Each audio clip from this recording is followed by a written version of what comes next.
বাংলাদেশের ফুটবলের ইতিহাসে রচিত হলো এক নতুন মহাকাব্য। ইউরোপের মাটিতে প্রথমবার কোনো ইউরোপিয়ান দলের বিপক্ষে খেলতে নেমেই জয় তুলে নিয়েছে লাল সবুজের দল। ফিফা আন্তর্জাতিক প্রীতি ম্যাচে সান মারিনোকে 2-1 গোলে হারিয়ে ইতিহাস গড়ল হামজা চৌধুরী, সমিত সোম, জামাল ভুঁইয়া ও তাদের বাংলাদেশ।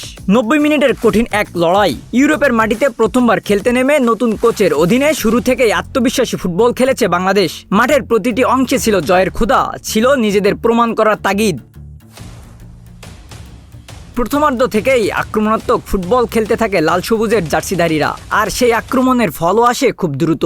দলের অভিজ্ঞ ডিফেন্ডার তপু বর্মনের গোলে এগিয়ে যায় বাংলাদেশ, কিন্তু প্রথমার্ধের শেষের দিকে নিকোলাস জাকোপেত্তির গোলে সমতায় ফেরে সান মারিনো। এরপর আবারও হাজির তপু বর্মন।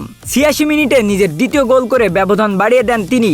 জোড়া গোল করে ম্যাচের নায়ক হয়ে ওঠেন বাংলাদেশের এই ডিফেন্ডার। ইউরোপে প্রথম ম্যাচ, আর প্রথম ম্যাচেই জয়, এমন শুরুই বা কল্পনা করেছিল কতজন? শেষ বাঁশি বাজতেই শুরু হয় বাংলাদেশের উৎসব। ইউরোপের মাটিতে প্রথম ম্যাচ জয়, নতুন কোচের সফল অভিষেক আর তপু বর্মনের জোড়া গোল, সব মিলিয়ে বাংলাদেশ ফুটবলে এটি হয়ে থাকবে এক স্মরণীয় রাত। এই জয় শুধু একটি প্রীতি ম্যাচের জয় নয়, বরং বিশ্বমঞ্চে নিজেদের নতুন করে জানান দেওয়ার এক শক্তিশালী বার্তা। ভবিষ্যতে পথ চলার জন্য আত্মবিশ্বাস, সাহস এবং আশার নতুন আলো দেখল বাংলাদেশ ফুটবল দল। Desk report, news flash 71।